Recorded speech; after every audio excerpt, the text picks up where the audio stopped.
Ready to break up with your bank, but stressed about having to redo all your direct deposits? With Amplify Credit Union's new tool, ClickSwitch, it's easy to make your money move. With just a few clicks, you'll be on your way to fee-free banking in less than 90 seconds. Order up! Before your coffee order is ready. Make the switch to fee-free banking and never pay another bank fee again with ClickSwitch from Amplify Credit Union. What really sent me into this direction was about 12 years ago, I lost the partner that I was with to an overdose. And it basically changed the entire life that I pictured for myself. Meaning that working and traveling that much and not being with friends and family just didn't mean the same anymore. Hi, my name is Mindy Hofman, and welcome to the Women of Austin podcast. Today we're here with ATX Yoga Girl, or Cynthia Aguillón Bernard.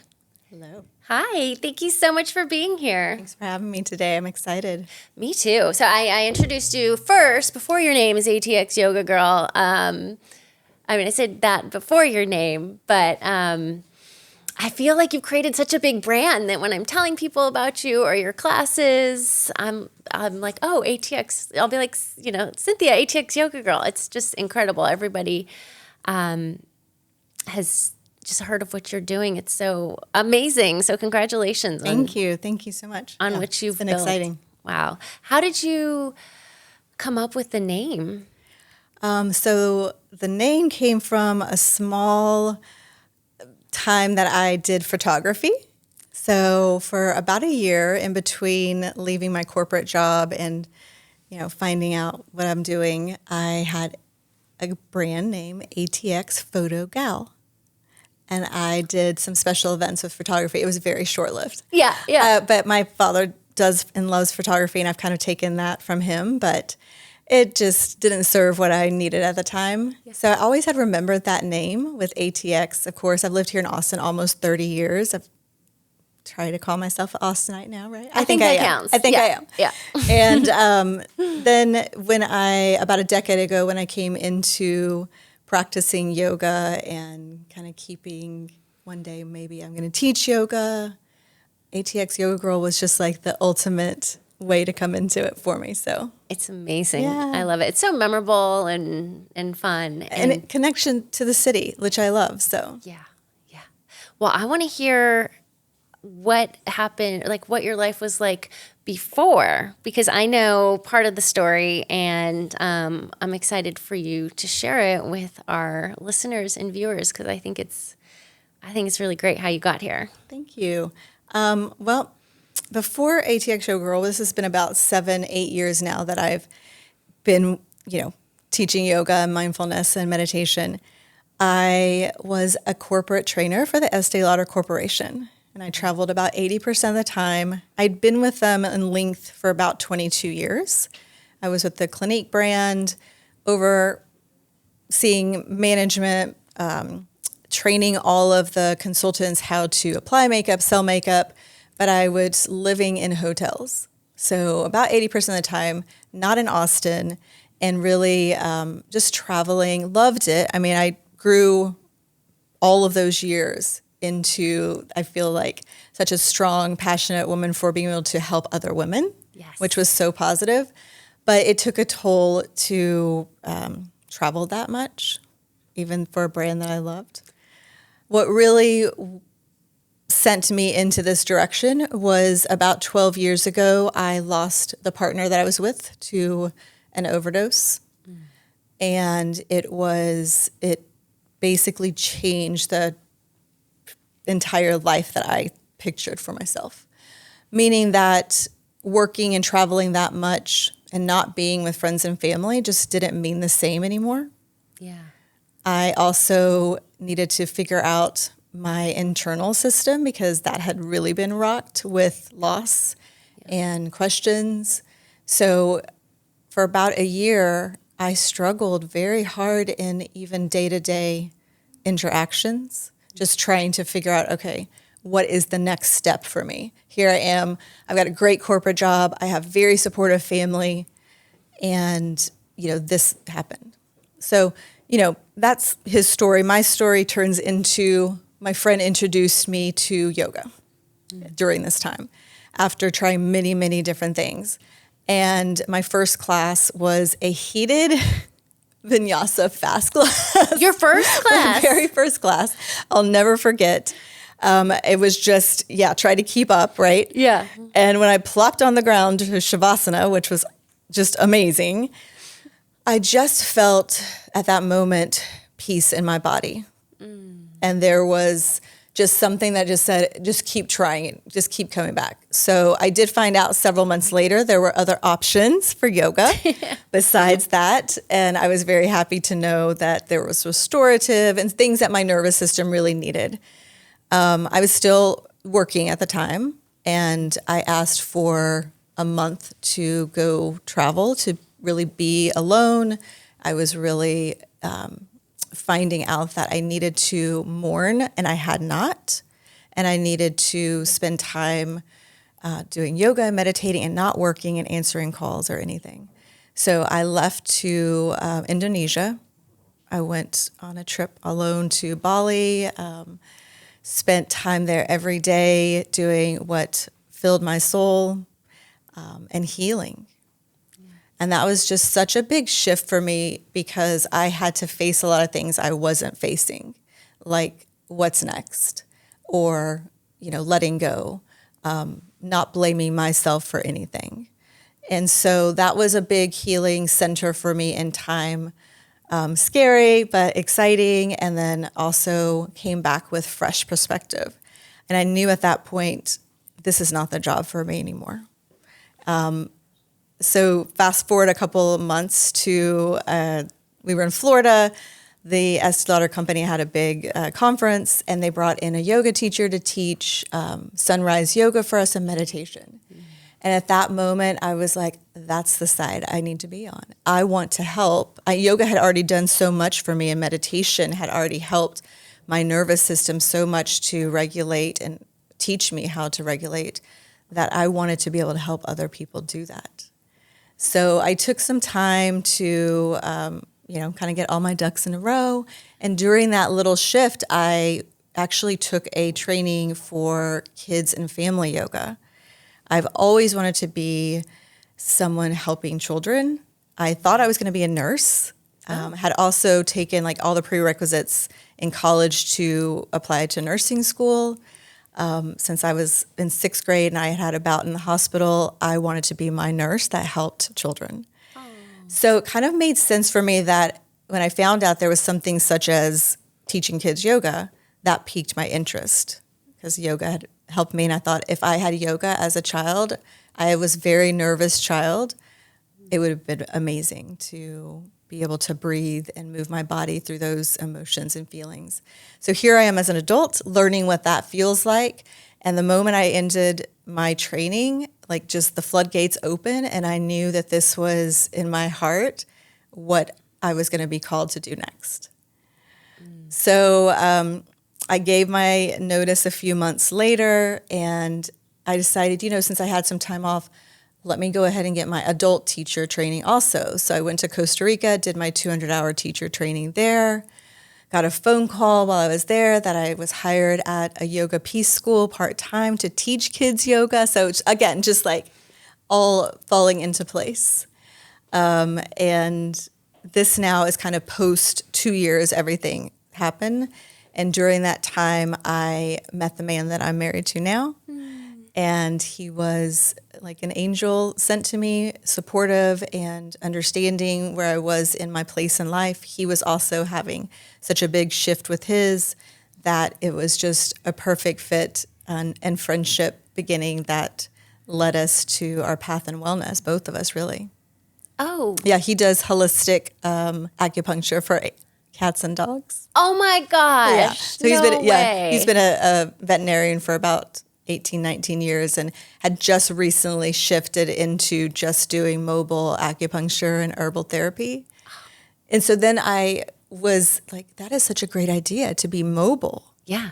So I worked at the Yoga Peace School for about 8 months and realized like I want to go in and out of schools, or I want to have a class at a park.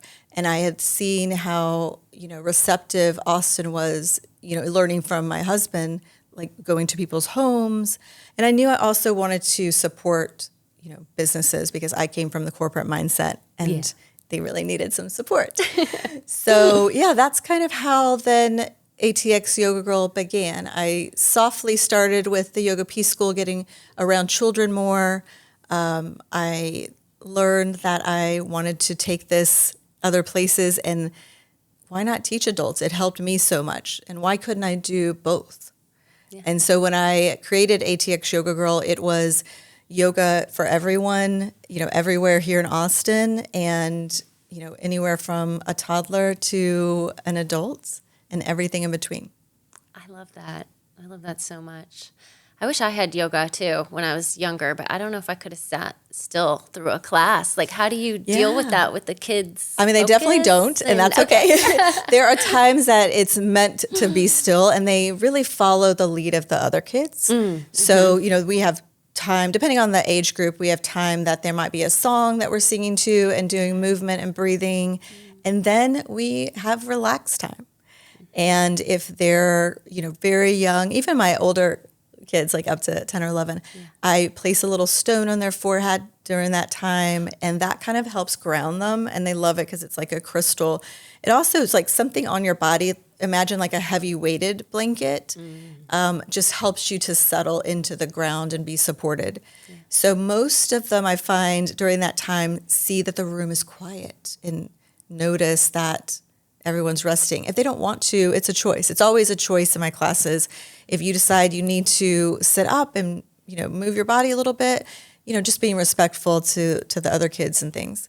At 2 years old, though, it's different, right? Yeah. When I teach a class at the parks and gardens that I teach here in Austin, what's great is they're with their grown-up if they're toddlers, and sometimes they're laying on their grown-up and it's a cuddle session. Sometimes they're running around, but for the majority, when we do like a few minutes, and it's a shorter time frame, maybe 2-minute song of rest, a very nice song to kind of relax them. Yeah. We imagine we're watching the clouds, they're laying down.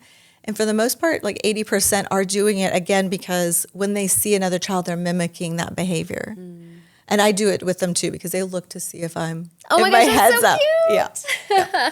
So they're definitely not. I never say you have to stay on your mat. They have to stay, depending on the age group, in a desk for many hours, and they're told at school, many schools. There's so many great Austin schools that are a little different, more open to walking around and having time to create on their own and make those decisions. And I want yoga to be that accessible. If you don't feel like doing what I'm doing, that's fine. Do another pose. Do whatever your body needs at that moment. I always love that when that part of yoga class comes up. Do whatever you feel like you need right now. And I'm like, oh. I know. Well, I feel like the pandemic really brought that conversation in. Before, I did feel like it was a little more structured, and I practiced at studios where maybe someone really wanted you to stay, because energetically when there's 10,000 things going on or doors are opening, it's very different. So I respect that core piece of it. But I also don't know if you just had a baby and you can't do a certain pose because it's not supportive for you. So to open up any, classes, whether it's children's class or an adult class, it is your practice, and I'm just here to guide you through it safely, but you know your body, so listen. It's more about tuning inward and listening to that. No judgment. I love that. That's no judgment, too. That's really important, and I feel like yoga rooms are usually a safe space. Yeah, for sure. Now, what about goat yoga, or I've seen like puppy yoga. What do you think about those? Have you ever done that? I haven't done it yet. Yeah. So I taught a goat yoga class one time, and I really loved the couple that did. So I was like, okay, let's try this out. Yeah. I could not get past the sweet, beautiful goats going potty on my mat. Oh, So that was for me, and I just didn't want them dressed in costumes because I thought that was crazy. So I did my one and done. Yeah. And it was super cute. I mean, they jump on your back during, downward dog and things.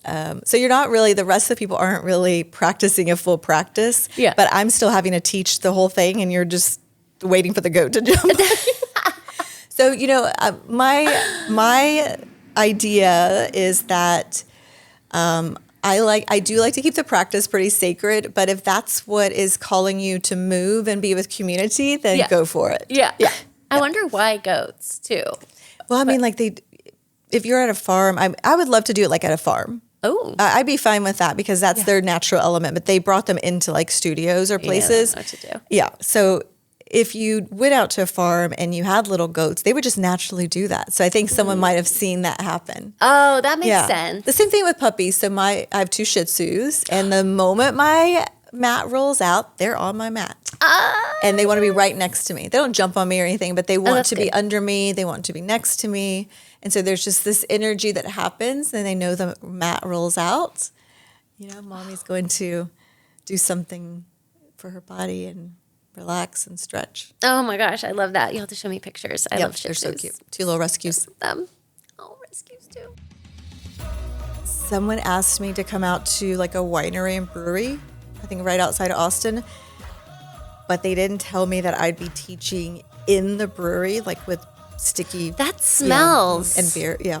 I just almost couldn't make it through. Women of Austin would like to thank our community sponsors. Dave's Ultimate Automotive. With 6 locations, there's sure to be a Dave's near you. Joel Richardson and team, your Austin mortgage lenders. MyFinanceTeam.com. Warren Callion Maddox, a proud women and minority-owned law firm. WarrenCallion.com.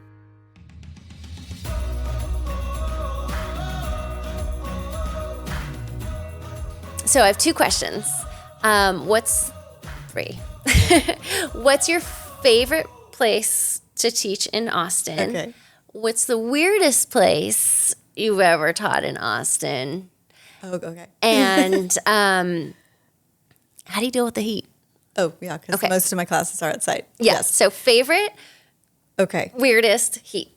So, favorite's so hard because I do teach outside at some beautiful gardens and then, like you said, hotels and different places. Yeah. Favorite, and this is more, we haven't even talked about it, sound that I do, the sound baths. Yes. Is the treehouse at Peace Park. So once a quarter or once a season, I share a sound bath meditation where I'm in this sphere, if you've never seen it, below, and everyone's in the hammock above me, suspended. And there's this energy that's happening from the people above me, to the bowls, to the vibrations and frequency. And there's all ages. Peace Park offers this for free for the community. And so there could be a mom with a baby. You could hear a pin drop because it's so relaxing. And people are also inside with me. So it's just very peaceful. And I just love that people can just lay there and take it all in. So that has to be probably one of my favorites. Yeah. Weirdest, someone asked me to come out to like a winery and brewery, I think right outside of Austin, but they didn't tell me that I'd be teaching in the brewery, like with sticky. That smells. And beer, yeah. I just almost couldn't make it through. Yeah. But I powered through it and knew wineries and breweries weren't for me. Those are definitely places that I just don't connect with to teach yoga for me. Yeah. And then the third question was, I forgot. How do you deal with the heat? Oh, the heat. Okay. So I actually don't do quite as many classes in the summer. Okay. So when I partner with, say, Peace Park or Wildflower Center, we go through maybe May. And then Peace Park, I am doing a couple of classes this summer, but they'll be at 9 a.m. And they're 45-minute class, 9 a.m. So we shift it from like 10 to 9. Try to find the shadiest tree possible for everyone because there are a lot of trees there. Depending on the location, we might move inside. And then I do a lot of indoor summer camps for for kids. Oh, So anything I yes. could do indoor. But I do try to take time off about a month in winter time when we get a little colder, like January. And then I'll take off probably most of July, some of August. And that'll give me also time to kind of re-energize, not be in the heat. Yeah. And most of the things I try to move inside if I can. Yeah. It's pretty hot here. I have done a rooftop yoga class in 100 and whatever temperature, and I had everyone covered and I was not covered because I wanted to have them under the fans. And I just had to stop the class and say, okay, everyone drink some water. I'm talking to myself because I just can't do this. So I will not do that again. I learned people come out. There was 30 people there. But I just learned that does not support me. Yeah. And how can I teach if I'm not supporting myself too? Yeah. Yeah. Good for you. So that now I think and I do feel like I've probably touched everywhere, hotels or gardens, or I've taught, at Soho House last year for a year each month. But if you look at kind of the demographics of where I do teach, I actually try to teach and partner with nonprofits. That is a big part of ATX Yoga Girl and what makes us community-based. I would have loved to open a nonprofit, but I know and have heard how difficult that is and a lot of work. Yeah. And so I like to support, the spaces that are able to do that and already up and running, whether it's the Trail Foundation or Peace Park or the Wildflower Center. Those places, I want people that are paying for classes to be able to support those spaces to keep open. So most of the places I teach at, unless it's a hotel, are nonprofit based. And then I have my kids' classes, all of them in my camps have been for the past few years at a space called Casa de Luz Village, which is a community's beautiful space, vegan, yummy food, and great people. So I use a space there too. Yeah. Oh, that's amazing. Well, so much we didn't get to. We're pretty much out of time. I could talk to you all day. I could This talk was to you all day. amazing. Thank you so much for having me. Thank you for coming. Yeah. And if you could tell everyone where they can find you, that'd be great. Yep. So on Instagram, it's ATX Yoga Girl. My website is www.atxyogagirl.com.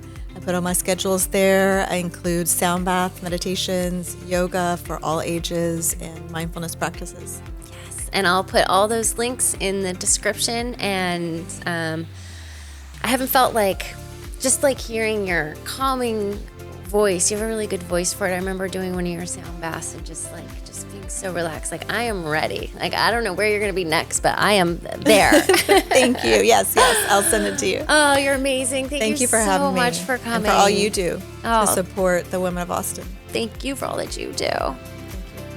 Thank you so much for joining us on the Women of Austin podcast. Be sure to like and subscribe so you never miss an episode. For the latest on our events and to join our vibrant member community, head over to womenofAustin.com. We'll see you next time here on the Women of Austin podcast.